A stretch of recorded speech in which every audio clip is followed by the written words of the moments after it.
Prime Minister Netanyahu was halfway through his speech at the UN when he took a shot at Britain, mocking its traditions, its legacy, even its military posture. A few delegates nodded in agreement. But then, one man stood up from the UK delegation. Not a politician, not a diplomat, but a royal guard. No one had ever seen him speak until that moment. And when he finally did, he didn't raise his voice. He delivered a final warning to the Prime Minister of Israel, right there on the UN floor. Within minutes, the session was adjourned. Over 200 nations were left shaken, and the official feed was cut. So what exactly did he say? Before we reveal the words that silenced a world leader, drop a comment telling us where in the world you're watching from, and hit that subscribe button, because what you're about to hear matters. The United Nations General Assembly wasn't at capacity that afternoon, but the tension made it feel packed. You know that feeling when you walk into a room and sense something's about to go sideways? That's what hung in the air like smoke. Nobody wanted to breathe. The earlier closed-door session on global defence cooperation had left invisible cracks running through the chamber's usual diplomatic polish. People shifted in their seats more than usual, murmured in voices just a bit too low, eyes darting towards side exits like they were calculating escape routes. The translators in their glass booths kept adjusting their headsets, and you could see a few aides checking their phones with the kind of urgency that meant someone, somewhere, was already nervous. At the central podium, Netanyahu stood with his fingers gripping the sides like he was anchoring himself to the moment. His voice carried that sharp, practiced edge that comes from decades of commanding attention in rooms where attention equals power. "I've said it before, and I'll say it again," he declared, scanning the semicircular rows of delegates like a general surveying troops. "The world is not defended by tradition. It's defended by force. And while some nations still pour millions into having men stand perfectly still in red wool while the world burns around them," he let that hang. Politicians always know when they've landed a punch. A ripple of dry chuckles broke out across the chamber, mostly from the front sections where the aligned military interests sat. A few delegates covered their mouths, but you could see the smirks underneath. Someone from the Baltic states leaned over to whisper something to his colleague, who nodded and barely suppressed a grin. The camera feeds, being translated into 8 languages simultaneously, briefly panned to the UK delegation. They weren't smiling. Ambassador Lord Kenneth Warwick sat with the kind of composed stillness that diplomats perfect over decades of absorbing insults without flinching. His aide was scribbling notes, but neither man so much as blinked. But just behind them, barely catching the edge of the camera's frame, sat a man who hadn't moved once since the session began. And that's when you knew something was different. He wasn't part of the UK diplomatic corps. The uniform gave that away immediately. Scarlet tunic of the Coldstream Guards, but no ceremonial helmet, no medals displayed, no rank insignia visible. Just the red wool and a black leather strap cutting diagonally across his chest, fastened with the kind of precision that becomes automatic after years of practice. A long-heeled scar ran down his left cheek, the kind that draws your eye and makes you wonder about the story behind it. His hands rested lightly on his knees, fingers perfectly aligned, shoulders relaxed, but somehow ready. It wasn't the comfort of someone at ease. It was the controlled stillness of someone who'd learned to carry tension without showing it. A delegate from Singapore leaned toward her colleague and whispered, "Is that actually a royal guard?" Her colleague squinted through the rows of seats. "At the UN? That doesn't make sense." From the American section, a voice carried just loud enough to be heard. "What's he even doing here?" The whispered conversations spread like ripples across still water. Aides began checking their printed rosters, looking for explanations that weren't there. Someone's phone buzzed. Then another, the kind of quiet urgency that happens when people realize they're witnessing something they weren't prepared for. His name surfaced in fragments passed between staffers and analysts who actually read the attendance logs. Warrant Officer Edward Lockhart, Coldstream Guards, early 40s, listed as civilian escort to Dr. Alan Whitmore, a British-American dual citizen and retired US Army colonel who just finished hosting a side event on battlefield memory and ceremonial regiments. But Lockhart hadn't said a word during the entire session. He hadn't needed to. There was something about the way he occupied space that made people more aware of their own posture, their own breathing, their own fidgeting. You know who that is? a staffer from the French delegation asked quietly. Never heard of him. That scar? That posture? That's not someone who's spent his career on parade duty. I think I've seen him before. Afghanistan, maybe. The speculation drifted through the chamber like smoke. Something about Lockhart's presence commanded attention without demanding it. A few observers found themselves straightening in their chairs without realizing why. It was the kind of unconscious response you have to someone who's mastered the art of stillness in places where movement could get you killed. Netanyahu continued his speech, either unaware of the shifting mood or deliberately pushing against it. And I suggest Britain, and all of us, decide which we want to produce, soldiers or symbols. Another ripple of chuckles, but fewer this time. The energy in the room was changing, like air pressure dropping before a storm. The UK delegation maintained their diplomatic composure, but you could see the subtle signs of tension creeping in. A jaw tightened here, a pen gripped a little harder there. They weren't going to respond. That would be undignified, but they were listening to every word, cataloguing every slight. And without moving, without changing expression, without giving any outward sign of reaction, Lockhart had somehow become the focal point of the room's attention. A junior delegate from Canada glanced back at him and whispered to her colleague, "I've seen more movement from cemetery statues." To her surprise, Lockhart's eyes shifted towards her, just once, just for a heartbeat. Not hostile, not annoyed, just present, aware. Then his gaze returned to the front of the chamber. She turned back around quickly, her heart suddenly beating faster for reasons she couldn't quite explain. Near the front, Dr. Whitmore sat with his brow slightly furrowed, like a man working through a difficult calculation. He reached into his coat and withdrew a small leather notebook, the kind that serious people carry for serious thoughts. He wrote something quickly, then slid it across the small gap between their chairs. Lockhart didn't look down immediately. He let the note sit there for a full 10 seconds, maintaining his forward gaze. Then, slowly, almost casually, his eyes dropped to read what Whitmore had written. The handwriting was clear and direct. "If you speak, the moderator will yield. They're waiting for someone to respond." Lockhart didn't nod, didn't acknowledge the message in any visible way. He simply continued sitting, hands still folded, breathing steady and controlled. But something had shifted. You could feel it in the way the room's energy seemed to gather around him, like metal filings drawn to a magnet. Delegates who'd been checking their phones were now watching him. Translators in their booths had stopped their side conversations and were focused on the floor, because everyone could sense it now. The Royal Guard in the back row wasn't just observing anymore. He was calculating, measuring, preparing. And the world was about to discover what 30 years of trained silence sounds like when it finally decides to speak. Netanyahu's voice hardened as he leaned closer to the microphone, his politician's instinct telling him he had an audience on the hook. The scattered chuckles from his earlier comments had given him confidence, and he was riding that momentum now. "Symbols don't win wars," he said, spacing each word for maximum impact. "Soldiers do. And if any of us believes that pageantry can replace preparedness, we're not getting ready for the next war, we're just reenacting the last one." He paused, letting that sink in, then glanced deliberately toward the United Kingdom delegation. It wasn't subtle, it wasn't meant to be. The jab hit its mark.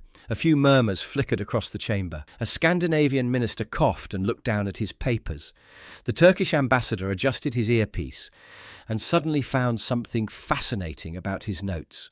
From the back of the US section, someone gave a single sharp laugh, but when no one joined in, the sound died quickly. Lockhart remained absolutely motionless. His gaze wasn't fixed on Netanyahu, but rather through him, like someone who'd learned to assess threats without being provoked by theatrics. It was the kind of focused attention that comes from years of watching for danger, in places where danger wore friendly faces. Beside him, Whitmore's hand was already moving. The quiet rustle of paper, the soft scratch of pen on page. He wrote another line and slid the notebook over with a subtle push, his fingers never quite letting go until Lockhart's caught it. This time the message was more direct. Protocol allows response to direct institutional challenges. The moderator's already been briefed. Whitmore didn't look over to see if Lockhart had read it. He didn't need to. He knew the man beside him well enough to understand that if Lockhart stood up, no one on the British side would stop him. Not today. Not after what they'd just heard. Netanyahu's eyes continued to roam the audience, searching for reactions, measuring the impact of his words. When his gaze landed on Lockhart, it passed over him quickly, then returned. The Israeli Prime Minister's expression shifted slightly. Not quite confusion, but something close to it. There was something familiar about that face, the scarred cheek, the absolute stillness. The way the uniform sat on shoulders that had clearly carried more than ceremonial weight. Netanyahu had seen that look before, in briefing rooms and situation reports. But where? He looked away, refocusing on his prepared remarks. But the question lingered at the edge of his consciousness, like an itch he couldn't scratch. Near the back of the US delegation, a young staffer leaned toward his colleague and muttered, "That guy hasn't moved once in the last hour, but I'd put money on him over half the people in this room." His colleague was studying Lockhart with the kind of careful attention usually reserved for art exhibits or crime scenes. It's like they brought in a loaded weapon and forgot to put the safety on. At the moderator's table, the Canadian diplomat in charge of the session was having his own moment of unease. A discreet signal had passed through the Secretariat staff 15 minutes earlier. Something was developing. The floor's priority speaking rules had been quietly updated. If the UK delegation gave even the slightest indication, normal protocol would be suspended. But it hadn't come from them, because Edward Lockhart didn't wait for institutional permission. He stood, not abruptly, like a man responding to an insult, not dramatically, like someone making a point. He rose with the kind of inevitable precision that water has when it finds its level, slow, unstoppable, complete. The low-level conversation that had been humming through the chamber died instantly. It was as if someone had thrown a switch. The silence that followed wasn't empty.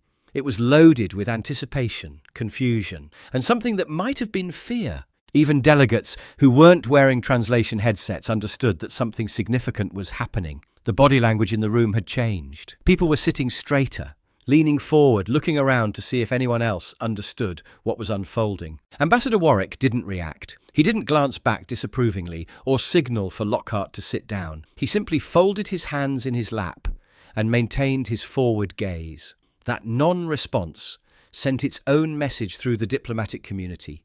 This man speaks for himself. Dr. Whitmore kept his eyes on his notebook, but his posture had changed. There was tension in his shoulders now, the kind that comes from knowing you've just lit a very long fuse. Under his breath, barely audible, he said, "They'll never forget what you say here." Lockhart took his first step toward the aisle, then another. His boots made no sound on the soft carpet, just the whisper of wool against wool, and the kind of presence that follows men who've learned to command attention without demanding it. As he moved down the central aisle, a junior attaché from Belgium whispered urgently, "Wait, who authorized this? Who gave him speaking privileges?" No one answered. The question hung in the air like smoke from a fire no one wanted to acknowledge. At the podium, Netanyahu settled back into his seat, arms folding across his chest, with a subtle flare of defiance. A small smile played at the corner of his mouth, the kind politicians wear when they think they're about to watch an opponent make a mistake. But the smile didn't reach his eyes, because as Lockhart approached the speaker's platform, Netanyahu was beginning to remember where he'd seen that face before. Not in person, but in classified briefings, in operational reports, in the kind of files that cross prime ministers' desks when things go wrong in places the public never hears about. The moderator hesitated for exactly 3 seconds, his hand hovering over the control panel. Then training kicked in. He'd been doing this job for 15 years, and he recognized the moment when protocol became secondary to something larger. The floor recognizes Warrant Officer Edward Lockhart of the United Kingdom, he announced, his voice carrying clearly through the chamber's audio system, speaking in personal capacity. The screens at the edges of the room flickered as translation protocols updated across 8 languages. But in the booths, several translators had stopped working entirely. They were leaning forward, listening with the kind of attention that comes when you know you're about to hear something that matters. Lockhart's hands touched the podium's edge, like a man testing the stability of a bridge before crossing it. He didn't adjust the microphone, didn't shuffle papers or clear his throat. He simply stood there for a moment, letting his presence settle over the room. like dust after an explosion. The chamber was utterly still. Not because someone had called for order, but because the royal guard had finally stopped being silent. And the world was about to discover what happens when a man who's mastered the art of stillness decides it's time to move. Lockhart didn't pull notes from his tunic. He didn't thank the moderator or acknowledge the chamber's protocols. He simply leaned forward slightly, as if speaking to a room full of people he'd already measured and found wanting. "I've stood still longer than most of you have held office," he began, his voice carrying the kind of quiet authority that makes people stop fidgeting and start listening. The chamber was frozen, no coughs, no rustling papers. Even the translators in their booths seemed to have forgotten their jobs. "Not because I was ordered to," he continued, letting each word find its weight, "but because some silences are sacred." He let that settle, let it dig into the kind of quiet that most politicians had never experienced, the silence that comes from carrying ghosts. "Mr. Netanyahu," Lockhart said, his tone never shifting from that steady, measured cadence, "you called us museum pieces, living exhibits, but our graves run deeper than most battlefields you've visited." A low intake of breath rippled through the left side of the chamber. Someone's water glass clinked against a table as a hand trembled slightly. "This uniform you're mocking." His fingers briefly touched the edge of his scarlet tunic. "It's buried children in Basra, shielded medics in Sangin. It's marched through mortar fire and over IEDs, so a convoy could carry insulin to a village whose name you couldn't pronounce." Netanyahu's casual smile was evaporating. He leaned back in his chair, but it wasn't relaxation. It was the kind of retreat that comes when you realize you've stepped into deeper water than you expected. "It's red, yes," Lockhart continued, his voice never rising but somehow filling every corner of the vast chamber. "So the blood doesn't show. That wasn't a fashion choice. That was tradition built on necessity. Not decoration, documentation." He paused, his eyes scanning the global assembly of flags and faces that had grown too comfortable with the distance between policy and consequence. "Ceremony isn't weakness, Mr. Netanyahu. It's the visible cost of everyone who never came home. It's every name we couldn't speak during operations, every mother we couldn't comfort, every brother we left behind in places that don't exist on your maps." The words weren't delivered with anger or passion. They carried the weight of absolute certainty, the kind that comes from having lived through things that turn theory into truth. "You talk about soldiers winning wars," he said, his gaze finding Netanyahu's across the chamber. "I've buried those soldiers. I've zipped the bags. I've watched a 19-year-old corporal hold his own intestines like rope and still tell the medic to help someone else first." A grimace flickered across several delegates' faces. The clinical detail hit harder than any emotional appeal could have. This wasn't rhetoric, it was memory. "I've stood guard at Windsor Castle for 14 hours in 90-degree heat. I've stood just as still in Kabul while incoming shells shook the ground under my boots. One was for the Queen, the other was for the future." His voice carried no pride, no boasting, just fact. "And I didn't move for either." More than a dozen translators had stopped translating. They were listening now, their professional detachment overwhelmed by the raw honesty of what they were hearing. It didn't matter. Everyone in the room understood him perfectly. Lockhart stepped back from the microphone slightly, his posture as controlled as it had been from the moment he'd entered the chamber. "So if you think standing still is outdated," he said, the words carrying across the dead silence like stones dropped in still water, "I invite you to try it." He let that challenge hang in the air, suspended between threat and invitation. Stand in the open, unmoving, while the world mocks your service and questions your purpose. Hold position while mortars fall around you. Don't flinch when the cameras roll. Don't speak when politicians reduce your sacrifice to a punchline. Just carry it. His voice dropped to almost a whisper, but somehow became more powerful. All of it. The pause that followed felt like the space between lightning and thunder. "Then tell me what strength looks like." For the first time since he'd begun speaking, Lockhart looked directly at Netanyahu, not with anger, not with contempt, but with something far more devastating, the kind of tired pity that comes from watching someone reveal their own ignorance. Netanyahu didn't move, couldn't move. The confident politician who'd owned the room 15 minutes earlier was gone, replaced by a man who'd just realized he'd challenged something he didn't understand. The moderator made no move to interrupt. He didn't need to. The speech was complete, but more than that, it was perfect. No questions could improve it, no responses could diminish it. Lockhart turned from the podium with the same measured precision he'd brought to it. His boots whispered against the carpet as he walked back down the aisle, past rows of delegates who seemed to be holding their breath. No one applauded, not yet, because no one had figured out how to respond to what they'd just witnessed. It hadn't been a speech, it had been a reckoning. The silence that followed Lockhart's words didn't fade, it deepened. The kind of quiet that settles over a room when everyone knows they've just heard something they'll remember for the rest of their lives. Netanyahu rose to his feet, but slowly. The easy confidence that had carried him through his earlier remarks was gone, replaced by something harder and more desperate. His hands gripped the edge of his chair as he leaned toward his microphone. "So now, ceremonial guards are military strategists," he said, his voice pitched just loud enough to cut through the heavy air. "Should we let marching bands design our defense policies next?" The line was meant to sting, meant to drag the conversation back to familiar territory where political experience trumped personal sacrifice. But it landed wrong, desperate instead of clever, defensive instead of commanding. No one laughed. Not even the scattered chuckles that had encouraged him earlier. The room just absorbed the words like a sponge soaking up spilled water. The moderator reached for his gavel immediately. Bang! Bang! "Order, please! Prime Minister, you are speaking out of turn!" Across the chamber, aides began moving with the kind of purposeful urgency that signals the end of something. Papers were gathered, laptops closed, phones checked. The session was dying, and everyone could feel it. Netanyahu looked around, his politician's instincts telling him that his counterattack had failed. Instead of destabilizing Lockhart, it had only made his own position more precarious. The room's energy had shifted away from him and toward the man in the red tunic who was now walking calmly back to his seat. Lockhart didn't acknowledge the comment. He didn't even slow his pace. He simply bowed his head once, barely perceptible, but somehow conveying more dignity than any response could have, and continued his measured walk back to where Dr. Whitmore was waiting.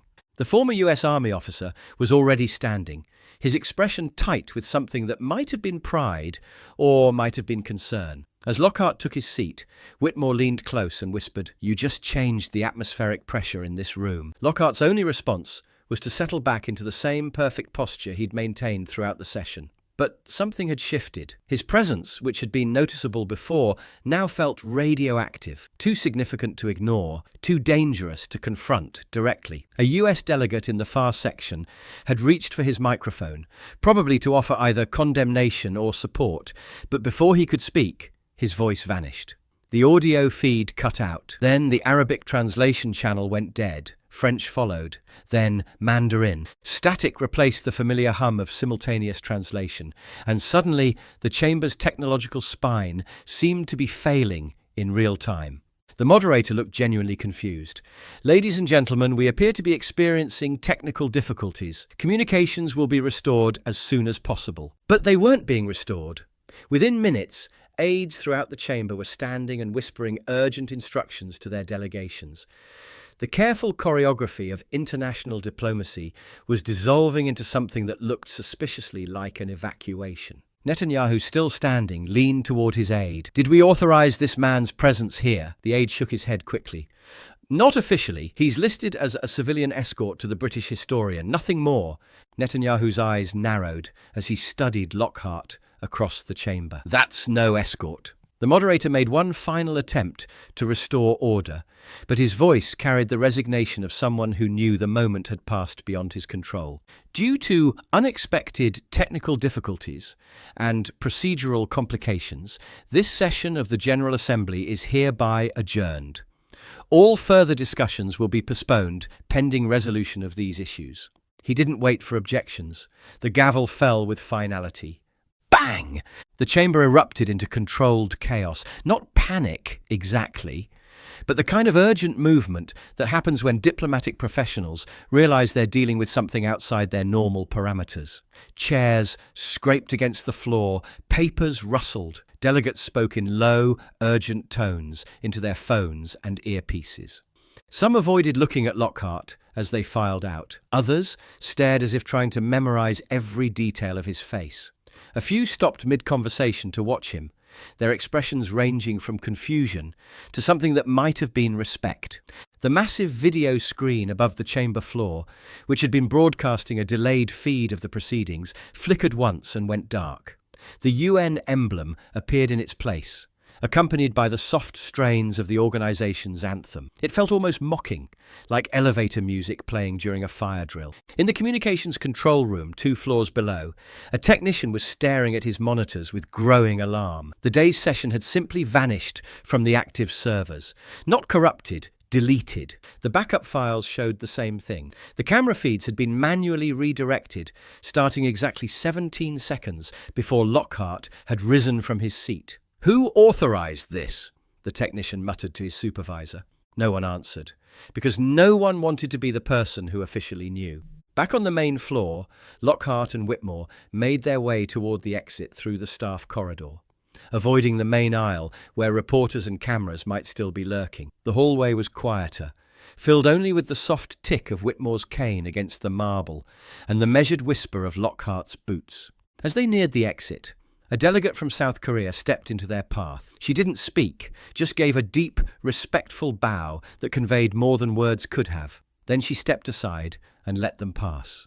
Outside, the Manhattan air hit them like a physical force. Cold, sharp, and somehow cleaner than the recycled atmosphere of the assembly chamber. Their car was waiting exactly where it was supposed to be, engine running, driver ready. Before getting in, Whitmore turned to face Lockhart one last time. "You understand what you just did in there?" Lockhart met his gaze with the same steady calm he'd maintained throughout the day. "I told the truth." "You did more than that," Whitmore said. "You cut through 30 years of diplomatic noise, and what came out was pure silence, the kind that makes people remember what they've forgotten." Lockhart considered this for a moment. "Good," he said finally. They got into the car without ceremony. No media swarmed them. No one shouted questions. The story was already being buried by the same forces that had cut the audio feeds and deleted the video files. As they pulled away from the UN building, Lockhart stared out the window at the ordinary New Yorkers walking past, people going about their daily lives, unaware that a diplomatic earthquake had just shifted the ground beneath their feet. The car moved quietly through Manhattan traffic, carrying 2 men who had just witnessed the moment when ceremony became consequence, when tradition became truth, and when a royal guard's silence finally found its voice. Behind them, the United Nations building continued its work, processing the dozens of other crises and conflicts that demanded the world's attention. But in secure communication channels and embassy back rooms across the globe, a single question was already echoing through the corridors of power. Who was that man? And perhaps more importantly, what else don't we know about the people we've been dismissing as decoration? The car carried them through the city streets, past the monuments and museums and theatres that make Manhattan feel like the centre of the world. But for the 2 men in the back seat, the centre had shifted. It had become a moment of absolute stillness in a room designed for endless talk. A moment when someone finally stood up and reminded the world that some things are worth standing still for. And that sometimes the most powerful thing you can do is exactly what you've always done, but with the entire world watching. Do you think tradition still has a place in modern global politics? What would you say to someone who dismissed your life's work as outdated theatre? And if you had 30 seconds to defend everything you'd ever stood for, what would those words be? If this story changed how you think about the people in those red uniforms, the ones you might walk past without a second thought, hit that like button and subscribe to our channel. We bring you stories like this every day, showing the real courage behind the ceremony, the real strength behind the silence. Share this with someone who still thinks standing still is easy. And make sure you're subscribed with notifications on, because we've got another incredible story waiting for you right now. Another moment when quiet dignity faced down loud ignorance, and truth won without raising its voice. We'll see you tomorrow, same time, same place, with another story that proves the most powerful weapon isn't always the loudest one. Thanks for watching. And remember, not all heroes make speeches. Some just stand there and change everything.